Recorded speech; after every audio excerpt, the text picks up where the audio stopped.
कि can we actually calculate through without मतलब through aptitude without mathematics. तो अगर तुम यहाँ से पढ़ते हो two light house located at point A and B on earth 60 feet and 40 feet tall respectively, each lighthouse is perfectly vertical and the land connecting A and B is perfectly flat. तो A and B का कोई distance नहीं दिया हुआ है। The topmost point of light house A is A dash and the lighthouse B is B dash. Draw the line segment A dash B or B dash A and then let them intersect at point C dash. Draw a perpendicular from C dash to touch. ये इतनी कहानी है, तुम्हें ऐसे ही समझ में आ रहा होगा कि एक आपका 60 फीट का है एंड आफ्टर सम डिस्टेंस आपके पास एक 40 फीट का है। ये आपका ए डैश, ये आपका बी डैश, इसको ऐसे मिला देना है और ए बी डैश आपको मिला देना है and this point is C dash और ये आपका C. Basically the point is कि क्या ए बी के डिस्टेंस पे सी डैश सी की हाइट डिपेंड करती है या नहीं करती है। तो हम पहले ये देखते हैं कि जैसे या तो हम कैलकुलेट करना शुरू करें या हम थोड़े छोटे में बना के देखें कि कैसा आ रहा है। तो तुम्हें दिखेगा कि हर बार ये इसी साइज का ऑलमोस्ट आ ही रहा है, मतलब this height actually is not depending on the distance between A and B. Although ये अलजेब्रिक प्रूफ नहीं है बट एक विजुअलाइजेशन है कि ऐसा डिपेंड नहीं कर रहा है। देन अगर आप ये देखोगे तो उसके बाद हमें क्या करना होता है कि we need to find similar triangles या फिर इस तरह का कुछ भी ज्योमेट्री में जो आपने पढ़ा है, अ, जैसे कि हाइट एंड डिस्टेंस और इस तरह। तो यहाँ पे तुम्हें बहुत ध्यान से देखोगे तो तुम्हें दिखेगा कि ये ट्रायंगल और ये ट्रायंगल जो है सिमिलर है एंड वाई सिमिलर। जैसे ये तो अपोजिट एंगल ही है और ये चूंकि परपेंडिकुलर है तुम्हारा, तो ये एंगल 1 इसके बराबर होगा, ये 2 ये इसके बराबर होगा और तीसरा एंगल तो है ही इक्वल। तो if these two triangles are similar तो इनके हाइट भी उसी रेशियो में होंगे जिस रेशियो में ट्रायंगल का रेशियो। सो ये ट्रायंगल और इस ट्रायंगल की जो प्रोपोर्शनलिटी का रेशियो है या फिर सिमिलरिटी का रेशियो है 60:40 विच इज 3:2। तो क्या दिखता है आपको, जो सी डैश और सी पॉइंट आएगा, ये जो लेंथ आएगी ये एग्जैक्टली 3:2 को डिवाइड करेगी इस डिस्टेंस को जिसमें ए और बी है। And then we will come back to this triangle. किसी भी एक ट्रायंगल को ऐसे इधर से किसी से भी ले सकते हो। Come back to this triangle, तुम इसको भी ले सकते थे ए डैश, बी को भी ले सकते थे। तो हम इसको अगर लेते हैं तो हमें क्या दिखता है कि यहाँ पे एक छोटा ट्रायंगल है विच इज दिस एंड एक बड़ा ट्रायंगल है which is A B dash B. A C dash C is similar to A B dash B. और ये सिमिलरिटी का रेशियो क्या होगा, तो गलती से भी इसको 3:2 नहीं बोल देना बिकॉज ये साइड और ये 3:2 में है, तो सिमिलरिटी का रेशियो जो होगा वो 3:5 में होगा। तो नाउ अगर सिमिलरिटी का रेशियो 3:5 और ये लेंथ जो है 40 है, तो ये लेंथ कितनी होगी, 5 जो है वो 40 के इक्विवेलेंट है, तो 3 जो है वो 24 होगा। तो ये हमारा आंसर होगा। ऑल्दो ये थोड़ा डिफिकल्ट है फॉर दोज पीपल जिन्होंने सिमिलर ट्रायंगल पे बेस्ड क्वेश्चंस नहीं किए हैं, बट अभी के टाइम में आपको करना ही पड़ेगा जितना हो सके, क्वेश्चंस आपको सॉल्व करना चाहिए। Second question is equally is very easy है। अगर आप इस पे देखोगे तो ये लिखा हुआ है कि एक ऑपरेटर डिफाइन किया है इन्होंने कि ए के साथ एक ऑपरेटर है बी, मतलब ऑपरेटर का नाम कुछ नहीं है। ए के साथ एक ऑपरेटर है और व्हेन इट इज ए और बी के बीच में एक ऑपरेटर है, जब आप इस ऑपरेटर को चलाते हो तो you get this result A plus B into B. तो अगर आप इस जगह पे देखोगे तो ये ब्रैकेट में अलग से एक ऑपरेटर है, एक बाहर भी है, तो ब्रैकेट वाले को आपको पहले सॉल्व करना पड़ेगा। तो इट विल बी 5+2 इंटू 2 और फिर ये पूरा का पूरा जो है फिर ऑपरेटर के साथ 5 से आपका इन। तो बेसिकली ये आपका कितना बन गया, ये 14 और 14 ऑपरेटर 5। और फिर इसको अगर हम उसी तरीके से सॉल्व करेंगे तो 14 + 5 × 5, तो ये कितना आ जाता है आपका 19 × 5, ये 95। तो अब से ये वाला तो आसान था ना, बताओ। हाँ सर, बिल्कुल सर। हाँ, तो तुम्हें बेसिकली क्या है कि rather than going through the all the chapters का बेसिक्स, आपने एवरेज, परसेंटेज, रेशियो ये सब आपने पढ़ रखा है। तो अब इसी के बेस पे जितना आप कर सकते हो करो। तो हालांकि कुछ टाइम मिल रहा है तो आप एक दो चैप्टर और पढ़ सकते हो मैथ्स का, but try to solve all the questions through these knowledge only जो आपके पास ऑलरेडी है। यहाँ पे आपका है थर्ड में नलिनी। अब ये देखो, ये क्वेश्चंस दिखने में कितना टिपिकल लग रहा है बट बहुत आसान है।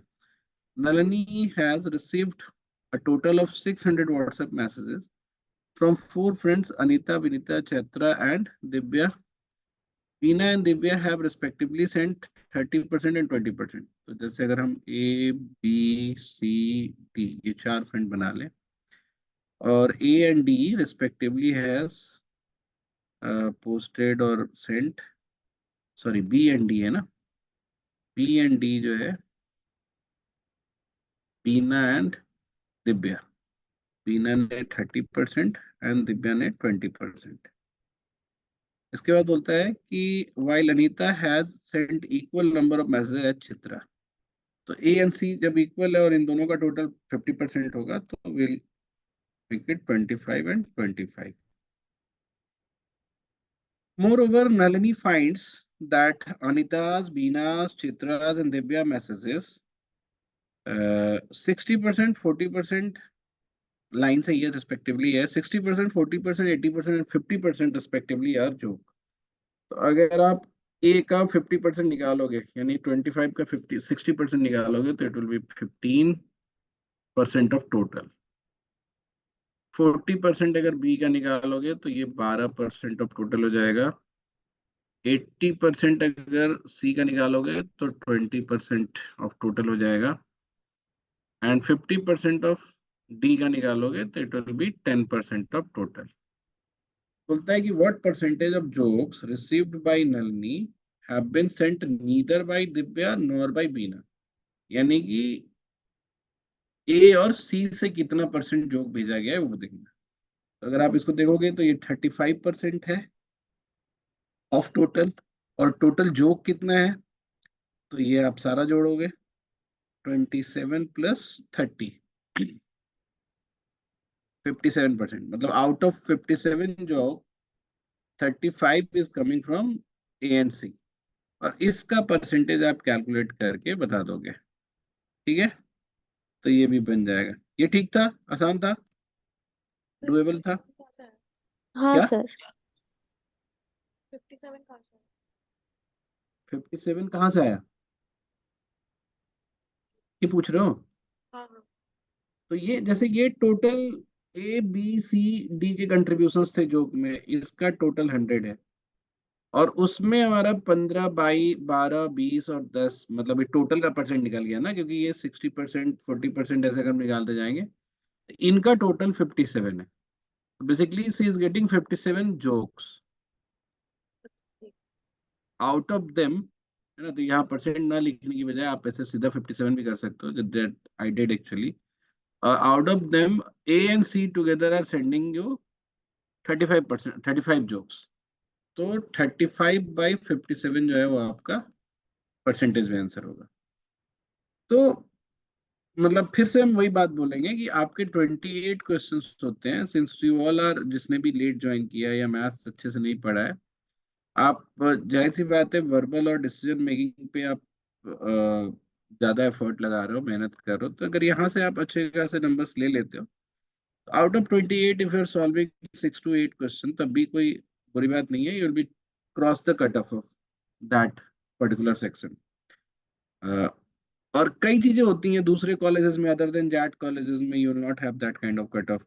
ये तो उसमें आप कुछ भी क्वेश्चंस कर लेते हो तो सरप्लस का काम करेगा। तो at least try to solve all the past year papers by your reasoning abilities, है ना। रीजनिंग एबिलिटीज और एप्टीट्यूड और जितने भी मैथ्स आपने पढ़ा है उसको यूज करके आप कोशिश करो करने का, सो दैट कुछ तो बन जाए, मतलब 6-7 क्वेश्चन आपसे जरूर बन जाएगा अगर आप कोशिश करोगे। Resume। अब जैसे ये देखो, फोर्थ नंबर है, man is laying stones from start to end along the two sides of 200-meter walkway। ठीक है, अब ये 200 मीटर वॉकवे है, दोनों साइड उसको स्टोन डालने हैं। The stones are to be laid 5 metre apart from each other. तो 5-5 मीटर पे इसको स्टोन्स को डालना है। when he begins all the stones are present at the start of the walkway। मतलब इसको अगर हम स्टार्ट मान लें तो यहाँ पे सारे पत्थर पड़े हुए हैं। he places the first stone on each side at the walkway start। है ना, यहाँ पे उसको स्टार्ट करके उसने डाल दिया। इसके लिए for all the other stones the man Lay's the stones first along the one walkway sides and then along the other sides in exactly similar fashion। However, he can carry one stone at a time. To lay each stone, the man walks to the spot, lays the stone, and then walks back to pick another। मतलब ये यहाँ से पत्थर उठाया, यहाँ जाके डाला और फिर वापस आ गया, दूसरा उठाया। After laying all the stones, the man walks back to the start, which marks to the end of his work। सबको डालने के बाद देखो ये वापस बोल रहा है, वापस आ जाना है, यहाँ आने के बाद and of the work. So what is the total distance that man walks in executing this work? Assume that width of the walkway is negligible। मतलब यहाँ से यहाँ तक का जो चलने में जो भी उसको लगेगा वो उसको नेग्लिजिबल मान लो। तो अब आप देखो कि पहले स्टोन के लिए तो उसको कुछ भी नहीं चलना है, उसके बाद दोनों साइड चलना है 5-5 के डिस्टेंस पे, तो 200 मीटर तक उसको एग्जैक्टली 40 टाइम्स आपको स्टोन डालना पड़ेगा। और अगर हम ये भी मान के चले कि पहले के पहले स्टोन और दूसरे के दूसरे स्टोन, मतलब दोनों साइड के पहले स्टोन पे उसको टोटल डिस्टेंस कितना चलना पड़ेगा। स्टोन लेके जाएगा पहले 5, फिर वापस आएगा 5, यहाँ भी पहले जाएगा 5, वापस आएगा 5। तो टोटल डिस्टेंस जो है उसको 20 कवर करना पड़ रहा है।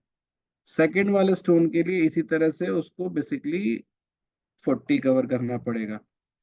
थर्ड वाले स्टोन के लिए 60 कवर करना पड़ेगा। फोर्थ वाले स्टोन के लिए 80।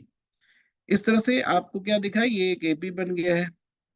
और आपका लास्ट स्टोन होगा जो वो 40th स्टोन होगा। तो आपका फर्स्ट टर्म 20 है, लास्ट टर्म 40 है, तो 40th टर्म क्या होगा, तो आप 20 में 39 टाइम्स डिफरेंस ऐड कर दोगे। तो 20 प्लस 39 × 2, ये अगर आप ऐड कर दोगे तो आपको 40th मिल जाएगा, विच इज 800 मीटर।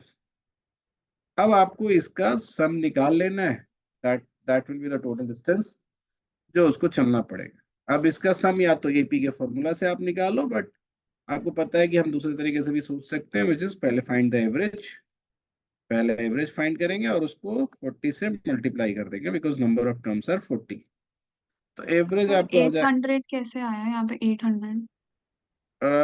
तुमको एपी का टर्म निकालने आता है? जैसे मान लो कि हम सेकेंड टर्म में, ये एपी है, ये तो हमें दिख गया ना, 20-20 का गैप है तो। हाँ ठीक है, हाँ। तो सेकेंड टर्म के लिए क्या होता है, पहले में एक बार डिफरेंस ऐड करते हैं। हाँ सर। थर्ड टर्म के लिए पहले में 2 बार। हाँ सर।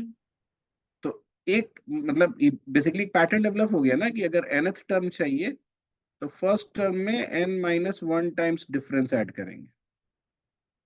अब ये वाली चीज मैं तुम्हें रटाता नहीं हूँ क्योंकि ये दिखता है। ठीक है। Yes sir. हाँ, तो बेसिकली तुम्हें यहाँ पे 40th टर्म चाहिए था, तो 20 प्लस 40 - 1 करोगे तो 39, और इंटू 20 कॉमन डिफरेंस ये करोगे तो यही चीज आएगी। ठीक है, तो अब हमें एवरेज निकालना है। अब आप ऐसे मतलब देखो, अब फिर वही फॉर्मूला वाली बात होगी, तो फॉर्मूला में तुम ऐसे निकाल सकते हो, फॉर्मूला एस इजकल टू, बिना nth न निकाले ये वाला टर्म निकाले तुम निकाल सकते थे, S is equal to n/2 2 × a plus n-1 d। ये सीधा निकल सकता था, है ना, हमें 800 की जरूरत भी नहीं थी क्योंकि हमें पता है टोटल नंबर ऑफ टर्म्स 40 होंगे। तो यू नो द फॉर्मूला। अगर आपको लास्ट वाले का निकाल कर करना है तो ये ऐसे हो जाएगा, 20 plus 800 divided by 2। By this way you got the average और into 40। Total number of terms. तो फाइनली आपका ये 410 इंटू 400 के आसपास 40 ऐसा कुछ आएगा। तो ये आंसर होगा आपका।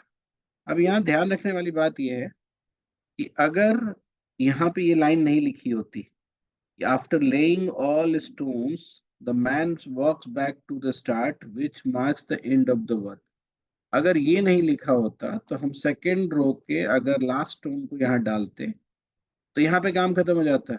इससे 200 मीटर कम आपका आंसर आना चाहिए था। उस केस में आपका आंसर ये होता, बट यहाँ पे वापस आना है तो you will have to mark this as an answer. ठीक है,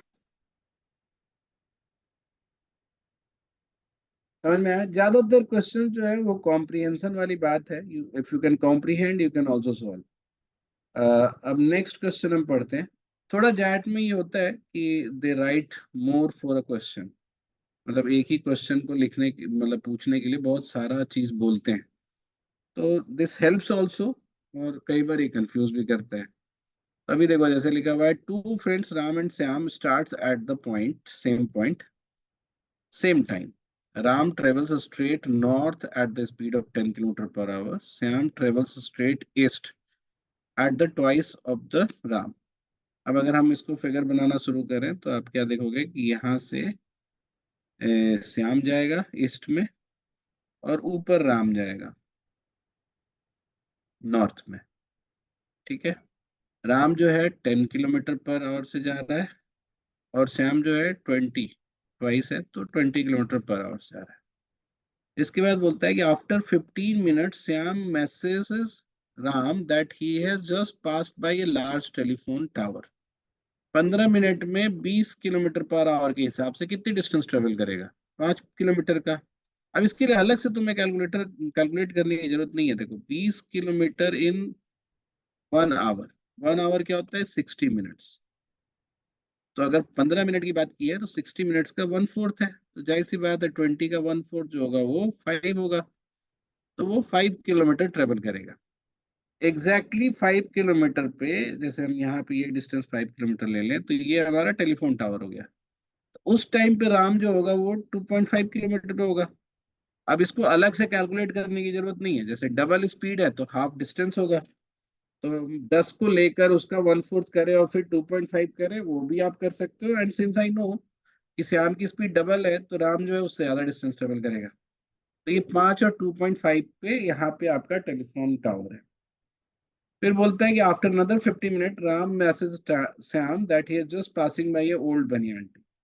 अब ये 2.5 और चलेगा तो यहाँ बनियान ट्री है, और उस समय श्याम कहाँ रहेगा? 5 किलोमीटर और आगे। ये इसका दूसरा लोकेशन है। After some more time has elapsed और राम एंड श्याम स्टॉप। कुछ और टाइम के बाद राम और श्याम रुक जाते हैं। जैसे मान लो ये यहाँ रुका तो जाहिर सी बात है उससे ठीक डबल डिस्टेंस ट्रेवल करके श्याम रुकेगा, तो ये यहाँ रुक जाता है। तो अगर यहाँ पे ये x है तो ये 2x होगा। मैं x ले नहीं रहा हूँ, I am just showing you the example. जो भी डिस्टेंस राम ने ट्रेवल किया होगा उसका डबल श्याम ने ट्रेवल किया। उसके बाद बोलता है क्या, they stop the same point of time, same point पे रुकते हैं। एंड डिस्टेंस जो उनकी है वो 50 है। अब ये डिस्टेंस जो है बेसिकली ये वाली 50 है।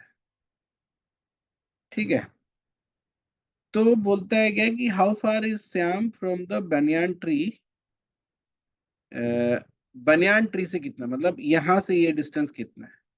तो अगर ये 50 दिया हुआ है तो ये x कितना। अब इस 50 वाले ट्रायंगल पे देखो, यू नो कि राम जो है x चलेगा, मतलब टोटल x, मतलब हम जितने भी टाइम पे रुका उस टाइम पे श्याम जो है 2x चला होगा।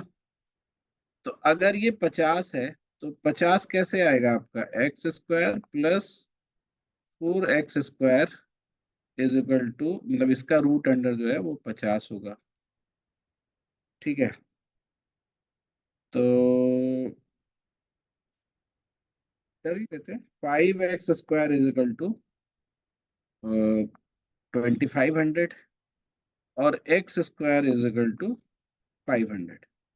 ये आ गया, यानी कि सर 50 भी तो नहीं नहीं सॉरी। उसमें कोई वो नहीं है। ठीक है, अब तुम्हें बेसिकली क्या करना है कि जैसे ये x की वैल्यू जो हमारी आएगी वो आ जाएगी तुम्हारी 10√5। तो यहाँ पे ये पूरा जो है वो 10√5 है, और ये पूरा जो है फिर 20√5 हो जाएगा। तो अब 20√5 में से क्या ये वाला जो हमारा डिस्टेंस है जिसको हमने पहले x और y ले रखा था, चलो उसको y और 2y कर देते हैं, तो हमें ये वाला डिस्टेंस मिल जाएगा क्योंकि पूरा 20√5 है। तो 20√5 माइनस 10, ये हमारा सॉरी मिल ही गया ना 20, उसको निकालने की जरूरत ही क्या है। एक सेकेंड, आपको ये वाला पूरा डिस्टेंस हो गया 20√5 मिल गया। और यहाँ बेनियान ट्री वाला जो है ये डिस्टेंस आपको पता है 5 है, 2.5 और 2.5 5। तो बेसिकली जो new triangle that you got, जिसमें ये वैल्यू हमें निकालनी है, इसका ये निकालना है कि ये distance banyan tree to this distance, ये कैसा वाला ट्रायंगल होगा। ये ऐसा ट्रायंगल होगा जिसमें ये साइड 5 है और ये साइड कितना है, उसका रूट निकालने पे क्या आया था हमारा, 20√5 आया था ना। Yes sir. तो अब ये निकल जाएगा, आप इसको क्या करते हो, इसका स्क्वायर करके रूट कर देते हो, तो स्क्वायर 25 हो जाएगा, इसका स्क्वायर कितना हो जाएगा 2000, 40 × 5, हाँ 2000 हो जाएगा। और इसका रूट, दिस विल बिकम 2025, और इसका रूट जो हो जाएगा फिर आपका 45 हो जाएगा। ये रूट निकालने आता है ना आपको, जैसे मतलब 2025 है और इसका परफेक्ट रूट है, तो 25 का रूट पहले 5 और इसको दो कंसेक्यूटिव नंबर्स में हम डिवाइड कर देते हैं, जैसे 4 × 5, तो ये 45 होगा। ये नंबर्स की क्लास में एक्सप्लेन्ड है, आप लोग इसको देख सकते हो जाकर। और अभी मैं थोड़ा सा जरूर बता देता हूँ।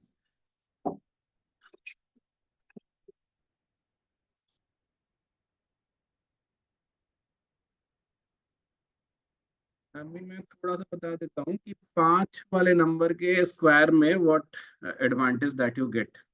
जैसे मान लो कि 15 का स्क्वायर करना है आपको, तो 5 का स्क्वायर 25, और ये 1 है, 1 × 2 कर देते हैं, तो 225। इसी तरह से अगर 75 का स्क्वायर करना है, तो फ्रॉम 5 विल गेट 25 एंड 7 × 8 56।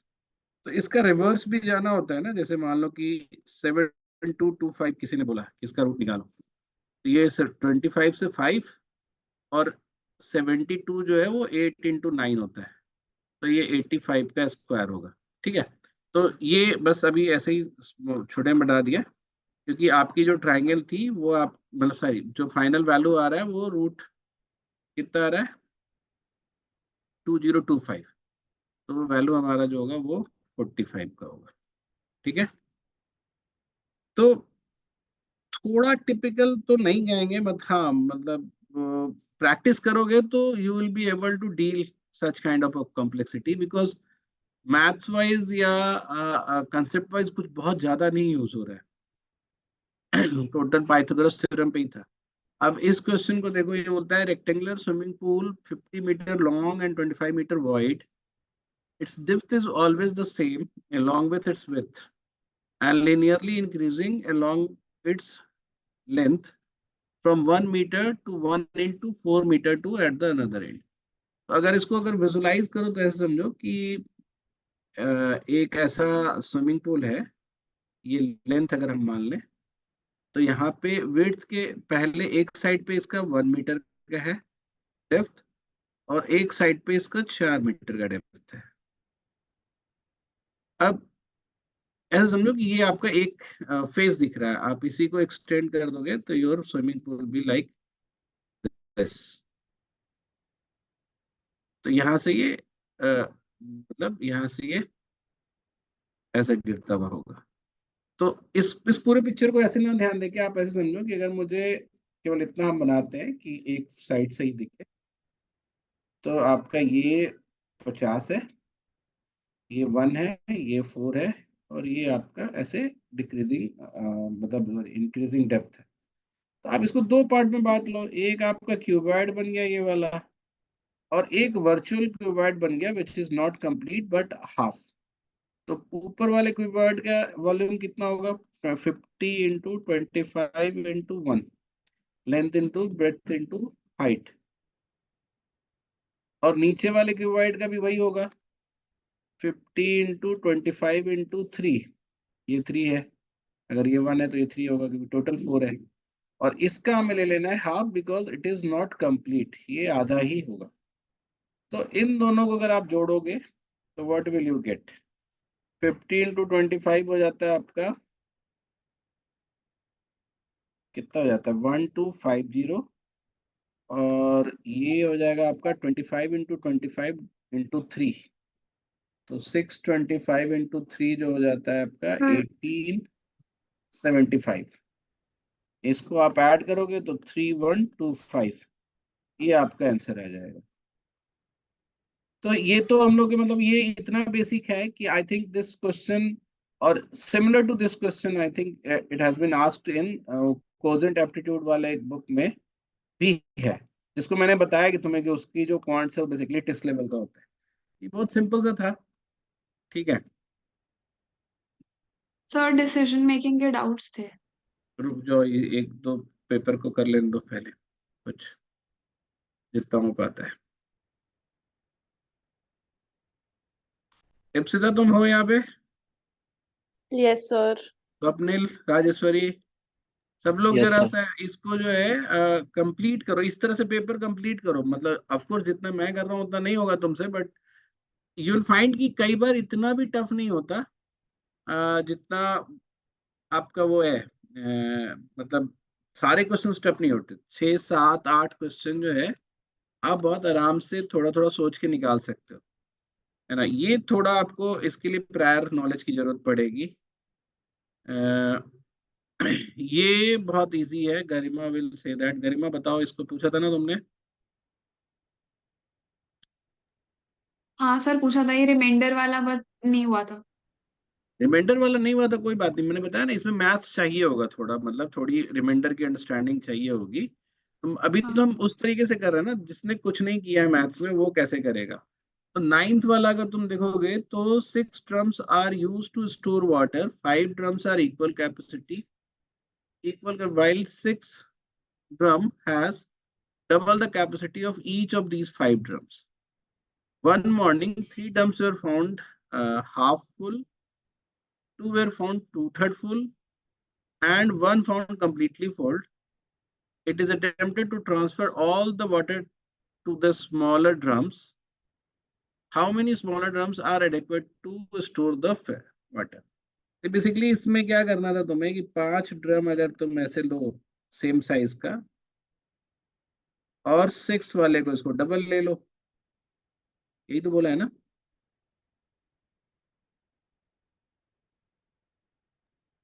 ठीक है, अब इसमें बोलता है कि 3 ड्रम हाफ फुल थे, टू टू थर्ड फुल था, तो तुम ऐसे वॉल्यूम ले लो कि इनका 30 ले लो और इनका 60 ले लो, कुछ भी ले लो, फर्क नहीं पड़ेगा कि कि फ्रैक्शन में इसने लिया है।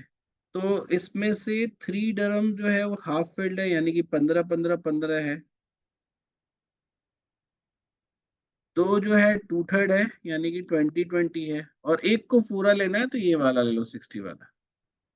नाउ सर पर पता नहीं ना कि कौन सा हाफ फुल है, कौन मतलब बड़ा वाला कितना अब फुल है। 5 में से तो देखो ऐसे लिखा हुआ है ना कि 3। अब हम क्या कर रहे हैं कि पूछा है कि हाउ मेनी स्मॉलर, ये बोला attempted to transfer all the water into smaller. तो हम क्या करेंगे कि सबसे बड़े वाले को ही फुल कर लेंगे, क्योंकि उससे जो हमारा मतलब ज्यादा से ज्यादा उसी में तो यूज होगा ना। दैट्स व्हाई आई अच्छा डिड इट, हाँ। क्योंकि हाँ एग्जैक्ट आंसर भी तो नहीं देना है ना। तो मैंने क्या किया कि जो फुल वाला है वो 60 वाला ही ले लिया। अब टोटल जो वॉल्यूम मेरे पास वो है, वो पानी का है 45 + 40 + 60, विच इज कितना? 145। अब इसको अगर हम स्मॉलर में डालेंगे तो 5 है हमारे पास, मतलब 30 30, मतलब पांचों में रखना पड़ेगा, मतलब 4 से काम नहीं होगा, और पांचवें में बच जाएगा थोड़ा। तो ये जो है 5 but not 4, ये आपका आंसर हो जाएगा। ये वाला भी कर लेते हैं इसके नेक्स्ट वाला में। तुम लोग रेशनल नंबर इरेशनल नंबर जानते हो ना?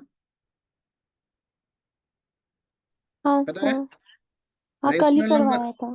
हाँ रेशनल नंबर ये करवाया था, ये नहीं करवाया था, ये वाला क्वेश्चन फ्रैक्शनल नहीं। और इरेशनल करवाया था ना। अच्छा हाँ। कल वो कंसेप्ट बताया होगा तुम्हें। हाँ। ठीक है हाँ। तो रेशनल नंबर क्या होता है कि जिसको पी बाई क्यू के फॉर्म में हम लोग लिख सकते हैं। अ, रोटी सब्जी बना रही है ऊपर।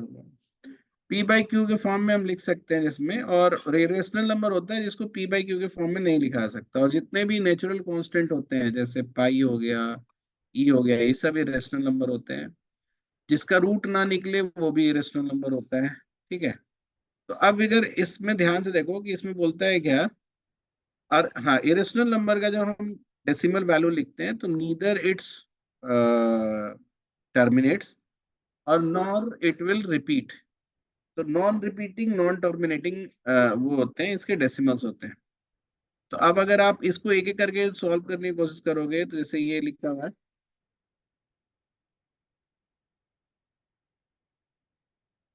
5/2 इंटू 1/पाई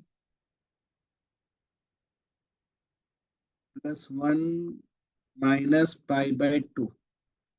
अब अगर आप इसको पाई/2 को कॉमन ले लो तो ये हो जाएगा तुम्हारा 1/पाई +1 - 1, ये कट जाएगा तुम्हारा, और पाई/2 इंटू 1/पाई, पाई पाई कट जाएगा, finally you will be left with 1/2। तो ये तो रेशनल हो गया। आपको आइडेंटिफाई क्या करना है, इसमें से कौन सा इरेशनल है। तो अगर आप इसको देखते देखते मान लो कि ये आपको नहीं आता है ट्रिग्नोमेट्री, तो इसको आप छोड़ दो। ये अगर आप देखोगे सी वाला है 3729/3 +22/7। तो ये जो है 3729, इसका क्यूब रूट हमारा निकल सकता है 9/3। तो बेसिकली इसको पाई मत बना देना 22/7 को, ये रेशनल नंबर है तो ये भी रेशनल रहेगा। तो तुम अगर ये देखोगे ना, अगर तुम यहाँ पे अगर किसी तरह से यहाँ पहुंच गए होते, अगर मान लो कि इसको भी तुमने नहीं किया, इसको भी नहीं किया, और फाइनली यू चेक दिस, मैं ये बोल रहा हूँ कि तुम्हें क्वेश्चंस को छोड़ने की जरूरत नहीं है, जितना हो सके उतना ट्राई करने की जरूरत है। अगर आप इसको चेक कर रहे होते तो मिलता आपको कैसे, 3 × 2 अगर हम मल्टीप्लाई करेंगे तो -4 × 2, ये तो आपका खत्म हो गया, ये रेशनल बन गया। बट ये जो +√3 है, इसका इसका कोई उपाय नहीं है आपके पास, तो ये आपका इरेशनल ही रहेगा। समझ रहे हो मेरी बात?